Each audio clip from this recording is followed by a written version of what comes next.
Oke,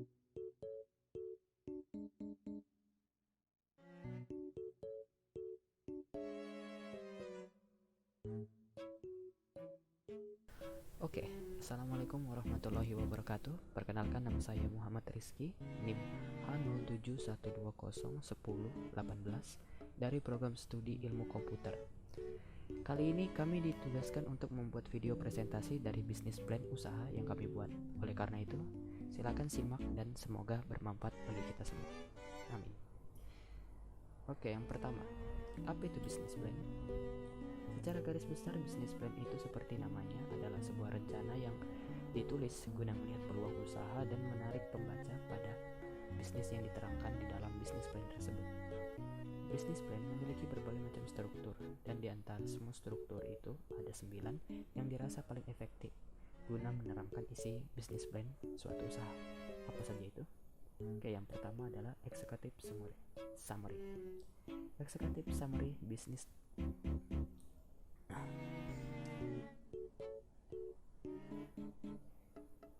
Pertama, bidang executive summary. Bisnis kami ini merupakan sarana penjualan barang-barang yang berhubungan dengan game di media sosial maupun secara langsung. Dengan munculnya bisnis ini, konsumen akan jadi lebih mudah dalam menemukan barang yang mereka inginkan. Dapat dijalankan lewat daring maupun luring. Maksudnya di sini, bisnis kami merupakan sarana penjualan barang-barang yang berhubungan dengan game di media sosial maupun secara langsung. Itu artinya kami membuka cabang usaha lewat online maupun secara langsung membuka toko gitu. Nah, dengan munculnya bisnis ini, konsumen akan lebih mudah dalam menemukan barang yang mereka inginkan. Jadi, ketika ada toko yang dengan khusus menjual peralatan game, orang-orang yang memang sudah ingin memutuskan membeli peralatan game bisa langsung datang ke sana tanpa perlu lagi pergi berkeliling kota mencari barang yang mereka inginkan, karena kami sudah ada di sini. Oke, dapat dijalankan melalui daring maupun luring. Ya, seperti yang kita tahu sekarang zaman pandemi, orang lebih diharuskan untuk melakukan sesuatu secara luring daripada daring. Karena itu ini merupakan peluang yang sangat besar. Dan bisnis ini juga merupakan bisnis yang jarang ada di Indonesia, masih sedikit, bahkan mungkin belum ada yang membuka bisnis seperti ini. Yang kedua itu adalah company description. Company description itu memuat apapun yang berhubungan dengan game akan kami sediakan. Seperti distro bola yang menjual segala jenis yang berbau bola, kami ingin membuat toko yang demikian namun tentang game. Kebanyakan toko game di Indonesia tidak menjual peralatan penunjang game dan hanya menjual game PS dan PS-nya saja.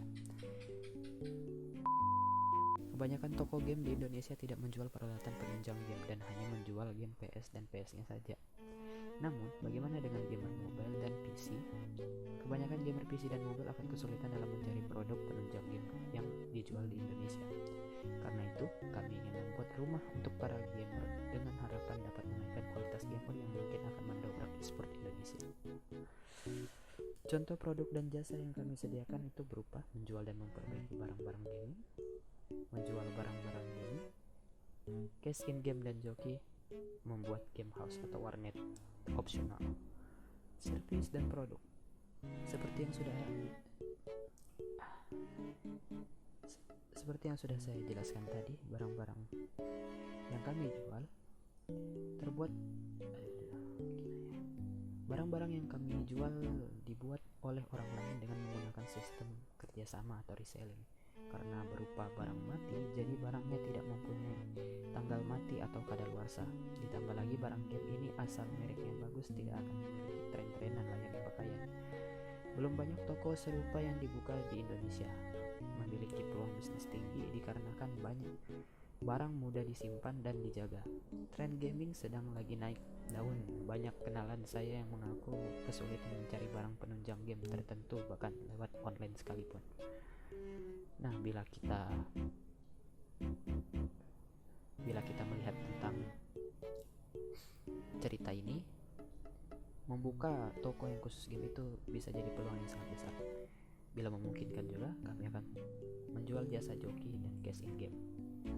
Berhubung jasa joki itu memerlukan banyak orang, jadi kalau memungkinkan saja analisis. Sasaran utama anak-anak muda tentunya yang senang bermain game, tapi berhubung hobi game itu tidak tertutup usia dan gender, maka sasaran marketnya pun bisa jadi lebih luas. Anak kecil suka main game, orang dewasa bahkan kakek-kakek, nenek-nenek juga ada yang suka main game. Perempuan suka main game, laki-laki suka main game.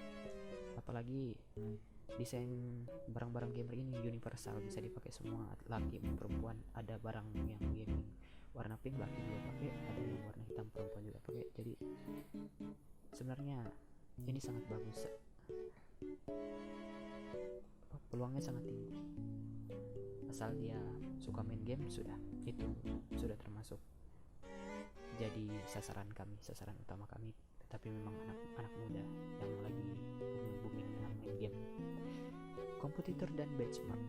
Karena pesaing usahanya masih jarang, seperti yang saya bilang tadi, mungkin masih sedikit atau bahkan tidak ada, dapat saya katakan persaingan tidak akan terlalu dikoyakkan. Kompetitornya belum terlalu ada, jadi persaingan tidak terlalu dikhawatirkan lah. Palingan saingan hanya usaha elektronik yang tidak memiliki keunikan seperti usaha kami, ya, karena kita menjual peralatan-peralatan elektronik penunjang game ya, seperti RAM, CPU, apa sih itulah. Nah paling itu kan dijual juga di elektronik, di toko elektronik. Tapi karena toko elektronik itu tidak memiliki keunikan khas menjual barang-barang khusus game yang menjadi daya tarik toko kami juga, itu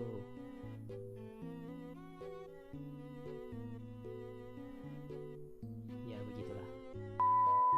Intinya kami menekankan pada keunikan di mana kami menjual hanya barang-barang khusus game. Karena itu toko-toko elektronik biasa itu tidak bisa dikatakan sebagai kompetitor kami karena berbeda.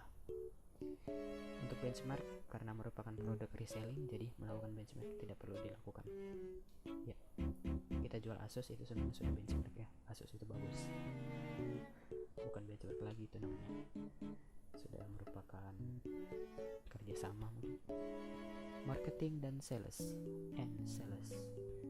Oke, marketing and sales ini kami ingin menjadi reseller guna memudahkan produsen dan konsumen dalam mendistribusikan barang. Harga yang kami tawarkan beragam tergantung produknya.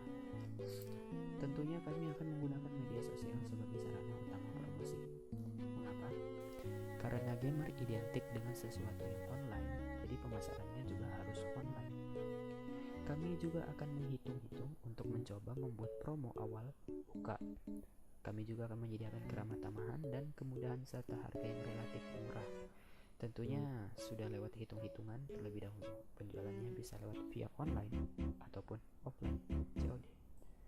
Organization and Management. Bisnis kami ini merupakan usaha besar. Kami berencana akan melakukannya dengan jumlah orang minimal 5. Akan kami diskusikan siapa yang akan menjadi ketua dan membagi tugas bagi masing-masing anggota. Mengingat ada banyak pekerjaan yang bisa dilakukan. Kami akan memulai dari bisnis kecil-kecilan dahulu. Mengingat kami akan memulai usaha.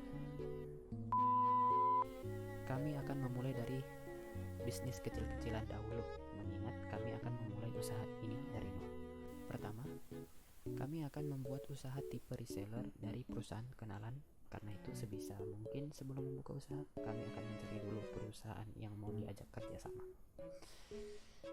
Setelah modal dirasa cukup, kami baru akan mulai mandiri dan berusaha, mulai membeli barang dan menjual sebagai tangan kedua dan menjalankan rencana-rencana lanjutan lainnya. Mantap, materi kita sudah hampir selesai. Silakan santai-santai dahulu, minum-minum kopi dahulu. Sekalian juga saya mau menambah durasi,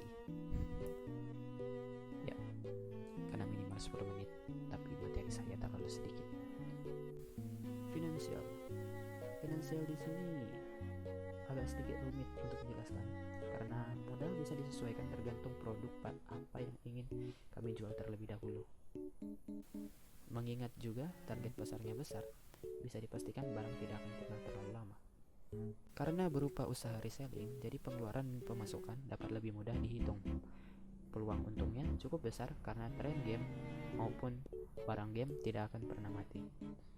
Ini Contoh, kalau dibuat sebagai tabel yang diberikan contoh waktu, bila memang saya mencoba untuk membuatnya dalam bentuk tabel, maka tabelnya mungkin akan terlihat seperti ini. Oke, yang terakhir closing. Ya, slide-nya cuma bilang terima kasih karena memang closingnya cuma itu aja. Saya memang belum pernah melihat toko ini ya, jadi saya tidak tahu apa bisnis ini akan berhasil atau tidak, karena belum pernah ada yang nyoba. Tapi yang namanya juga seorang wirausahawan harus berani mencoba. Apalagi melihat peluang dan kemudahan yang ditawarkan dari bisnis ini, saya sangat mengharapkan besar bisnis ini dapat berjalan baik seperti yang saya bayangkan.